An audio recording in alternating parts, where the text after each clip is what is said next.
Hey everyone, Kyle once again, and welcome back to the next movie review for Halloween month. And I'm really going to enjoy with this one because I think this is a very criminally underrated movie, and I grew up watching this movie a lot of times back when Blockbuster was around. I used to rent this movie all the time, and I used to rent it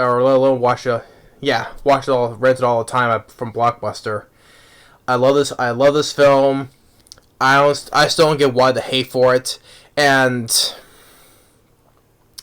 I don't get why Stephen King is so butthurt about disowning his own movie.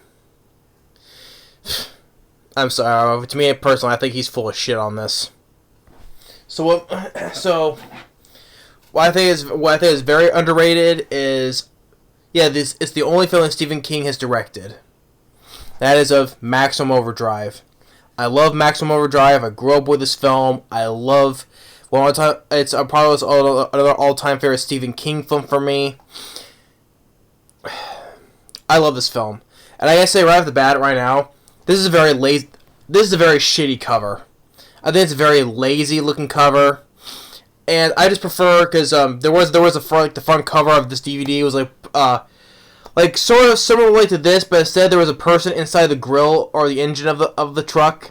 But it was too violent, so they changed it to make it to a very lazy looking cover like this. I just prefer the other one how originally was originally. So I say lazy cover though, but I prefer how it originally was with the guy is like the person's like in the middle here, inside the truck right here.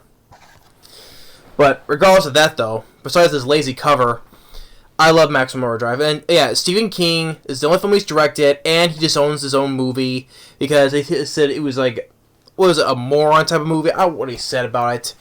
I'm sorry, Stephen King, and also what he said in the trailer, it was, I'm going to scare the hell out of you, which other people who said, I enjoyed it, he's full of shit. If he says also why he disowns his own movie, he says it was a bad experience, whatever. It was a moron, or whatever. However he puts it, he's just full of himself. Yeah, he calls it a moron movie. Yeah, Stephen King, you're full of shit. I mean,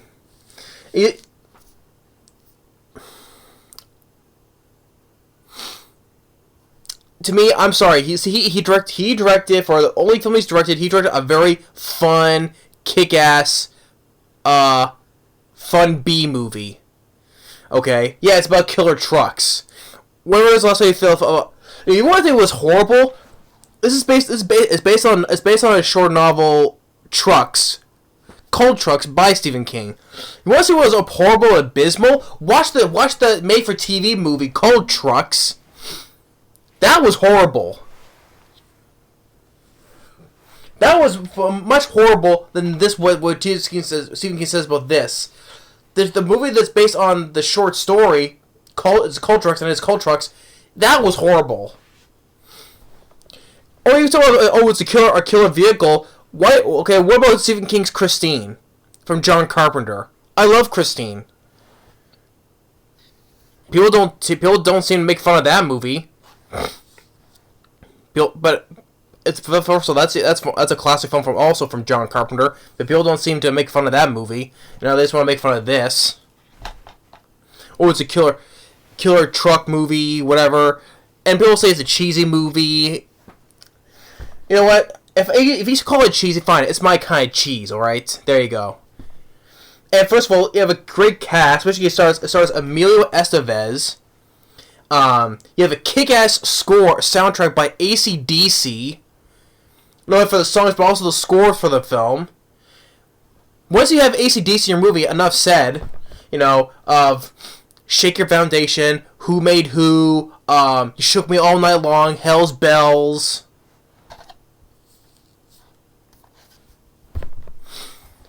One of the great highlights is one of my favorite soundtracks, AC/DC.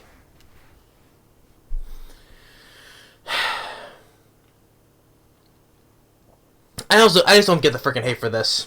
I never did, especially especially Stephen King's own hate for it, or and especially what he despises he despises Stanley Kubrick's version of The Shining.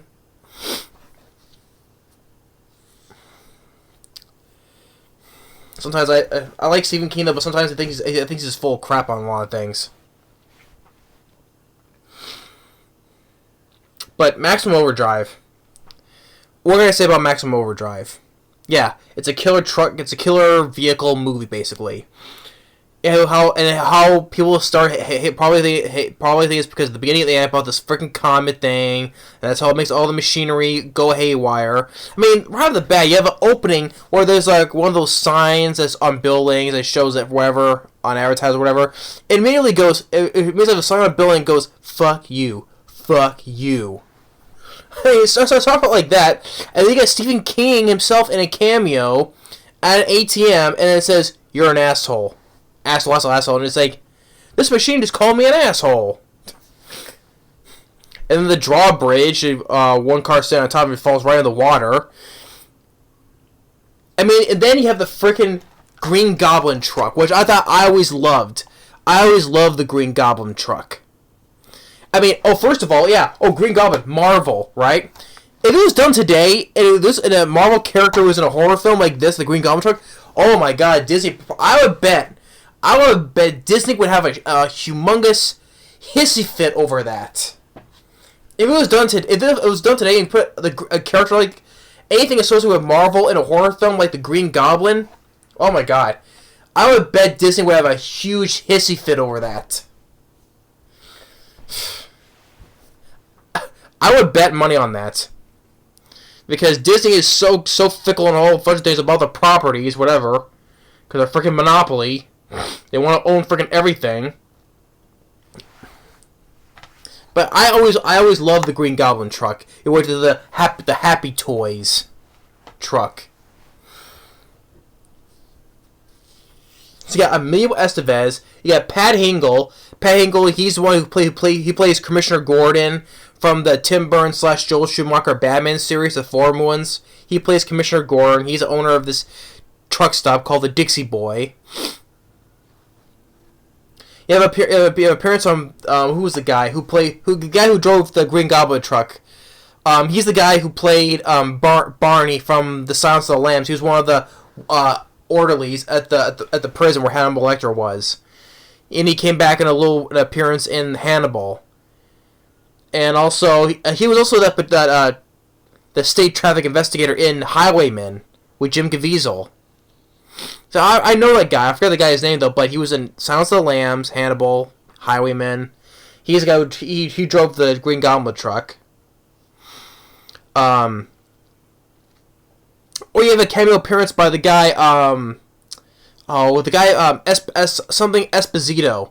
He was the bad guy who was the bad guy in the Breaking Bad series.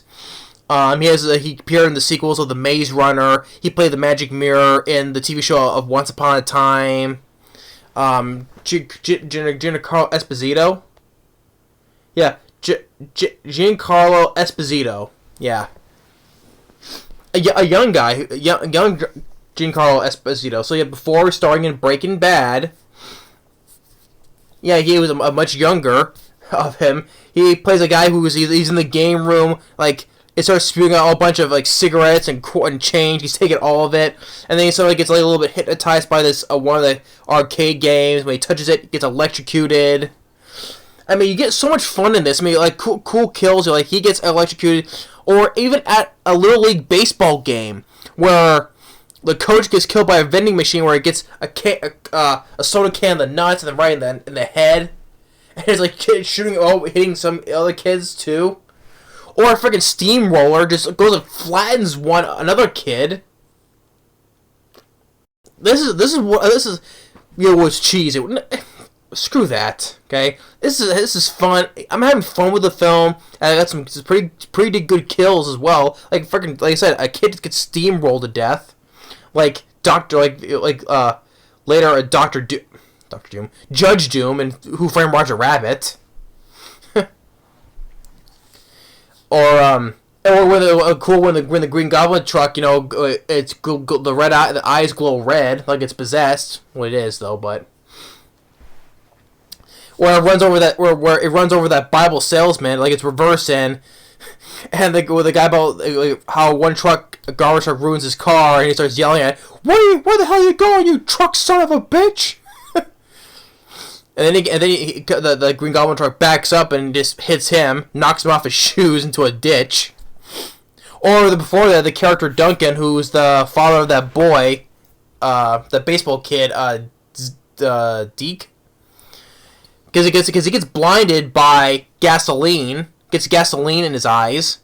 And also a part of the score that AC/DC I enjoyed was it's like their little interpretation, the famous scene in Psycho that ding ding ding ding. Well, they do their little interpretation of that, which I enjoy. Whenever something bad's gonna happen, that piece of music, dun dun dun dun, that plays. I like that little version of from Psycho, because what's bad's gonna happen. And then the character Duncan, he gets run over by a truck, blood all over the grill of the truck, and the Bible salesman, he gets hit, and then all the trucks, they start turning themselves on, they start circling around the place. And then you get this newlywed couple. One of them is actually played by the new married couple. The wife is played by Yeardley Smith, who plays. Actually, she's the one who voices Lisa Simpson from The Simpsons. Really enough. And you have her husband played by John Short. They're newlyweds, and a newly-wedded couple. They get chased on the highway by a truck, and then when they drive over to one side, the vehicle just slides off the road, and then it explodes. And you get more fun stuff, like when they get there, and they're chased by more trucks. When they flip their car over, Pat Hingle, he gets a freaking bazooka, starts shooting at trucks, blowing trucks up. You get fun bazooka fire in this movie, and then finally he has more guns in the basement. What else do I find fun about it? Yeah, fun bazooka fire, and then when they find the kid, they go and rescue the kid. Well, the Bible salesman was alive, but they keep saying he's dead. But they get the kid instead. And then you get this. The next morning, you get a bulldozer. Then one of those military vehicles that contains a machine gun. Machine gun fire starts spraying all over the restaurant. Some people get killed. You get some nice practical blood squibs in there. Okay, cool. And then the waitress, she starts going insane because she at first she goes to the truck saying, "We made you! We made you!" And then she gets her ass shot off. Now before she shoots a bazooka, well, Pat Hingle, he says the whole thing by shooting at the bulldozer. He gets shot, and then the Wanda, the waitress, she gets shot too and blows up one of the truck, which just sets it off. And the military vehicle setting up Morse code, saying to pump fuel, to feed them basically. And then Emilio Estevez goes and talks to the Green Goblin truck, and you get Hell's Bells playing. AC/DC's Hell's Bells playing. Hell's Bells, down down down down down. Hell's Bells. Like I said, a kick-ass soundtrack by AC/DC. I love it. I love AC/DC. From which is not in the movie, but I like Thunderstruck, Big Guns, that was played in Last Action Hero, Big Guns, Highway to Hell, TNT, If You Want Blood, You Got It. I love AC/DC. It was a great soundtrack for Stephen King film of Maximum Overdrive. And then when they finally do escape under the tunnels, then when the vehicles start destroying the place, then you have AC/DC's Shake Your Foundation. I-I-yo! Shake your foundation! Explosion of the and then good explosion of the building blowing up. And where the survivors they go to because they plan to go to the harbor to get away on a sailboat, because Emilio Estevez mentioned that he can do sailboats. He can ride on a sailboat. And then earlier, they get approached by an ice cream truck, which earlier where the kid was riding through the neighborhood, which you can see a good saying where the kid earlier there was a kid riding through the neighborhood, like finding a whole bunch of dead bodies, including a dog with a toy car in its mouth. And he's approaching earlier there was an ice cream truck driving by, and then he gets chased by a lawnmower that's covered in blood. Apparently there was an accident involving with the lawnmower. I guess one of the set crew members, I guess a piece of a woodchuck caused by the lawnmower, I guess he got impaled through the eye and he lost the eye, I guess. Sad. I guess it was an accident, I guess. In fact, let me get that up. Because I know something like that happened that involved a lawnmower.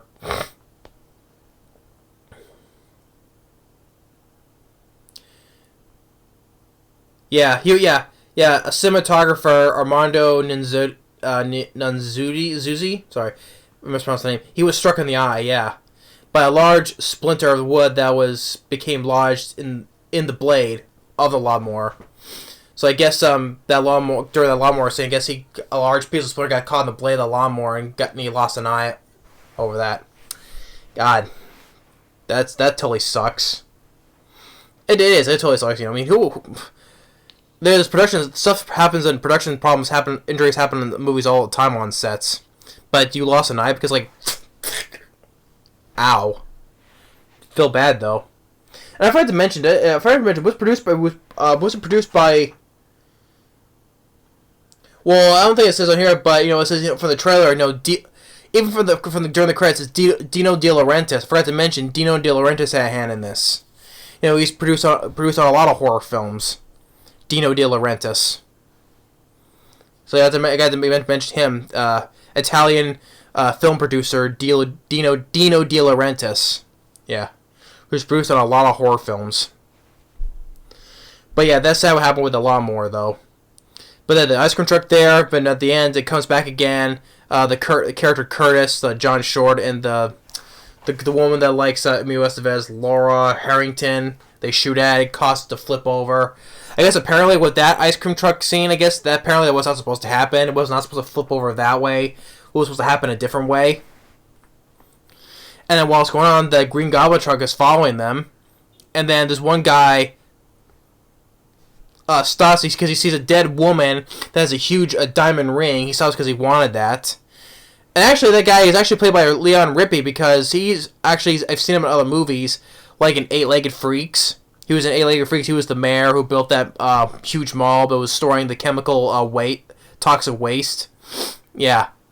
That was Leon Rippey from Eight-Legged Freaks as the mayor. He's this guy here who finds that one who wanted that big ring, and then the Green Goblin truck's right behind him, and he gets run over by the Green Goblin truck. And then Emilio Estevez, badass once again, gets the bazooka, fires at it, and says, "Adios, motherfucker!" Blows up the Green Goblin truck. And then it ends with playing with AC/DC's "You Shook Me All Night Long." And then during it shows the text saying that the comet was destroyed by a Russian satellite that had a laser cannon to it. A bunch of people say, "Oh, well, that's not real. Why would they have a cannon with a satellite with a laser on it?" Ugh. To me, I give leeway because I'm having so much fun with the film. I give leeway on that. And then it says the survivors of the Dixie Boy are still survivors. Yeah, so yeah, I love. What can I say? I love Maximum Overdrive. I think it's a very criminally underrated movie. I'm sorry, Stephen King. You think it's a moron movie? I'm sorry, you're full of crap. What you made was a very fun, kick-ass, fun horror film. You have with a kick-ass score by AC/DC, which you were a fan of the band. That's why you want to put it in there. Great score by AC/DC and soundtrack. Good cast, with having Emilio Estevez, who an actor I've been a fan of I've always been a fan of Emilio Estevez. Pat Hingle I liked. Laura Harrington I liked. Well, so the guy who I have to see the guy who was the guy who really appeared in Silence of the Lambs as the orderly Barney. The kid who played a Deke I liked. You know, he was like holding on his own for a bit when he was on his own on his bike and escaping from that lawnmower, and then I don't think so, but I thought he did a good job. And you get some pretty fun kills, like the character Duncan, the Deke's father, Duncan, gets run over by a truck, or that salesman gets knocked out of his shoes by the Green Goblin truck. Although he didn't die but before then, though. Or a kid, one of the minor league kids, gets run over by gets flattened by a steamroller. I mean, you have a kid getting flattened by a steamroller, and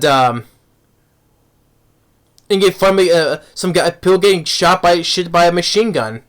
You know, like including Pat Hingle, some other people. You get some practical blood squibs in there. I honestly, I always love the Green Goblin truck. I always have. And it was a childhood film that I loved growing up. I loved this film growing up. I used to rent it all the time back then. My mom enjoys this film a lot. That's why one of the times she rented it, because we both like the film. Love the film, I say. She's also a fan of Emilio Estevez. And it just bothers me, like, I mean, it just bothers me, just like, I was like, Stephen King, I don't know what you're talking about. And plus, I'm not just Stephen King, I don't understand the hate for this movie at all. It has a 15% on Rotten Tomatoes, I'm sorry, way too low for this film. And it was nominated for 2 Razzies for Worst Director Stephen King, and then Worst Actor Emilio Estevez. I'm sorry, Emilio Estevez, he didn't deserve to be nominated for this. I think he did a really great job, and I thought he had some badass moments. You know, when he was talking to the Green Goblin truck, like, alright, you bastard.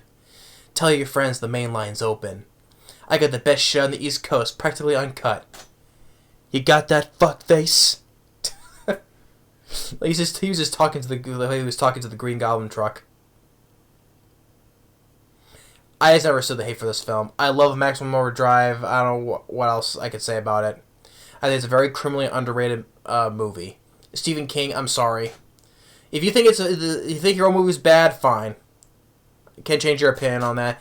But I love this film. I'm sure a lot of people do enjoy this film as well. Oh, it's a killer truck film. Well, have you seen? Well, there's another film that's based on a killer car. And that's Stephen King's Christine, directed by John Carpenter. But people don't seem to make fun of that movie. But I would say I'm just pointing out because I love Christine.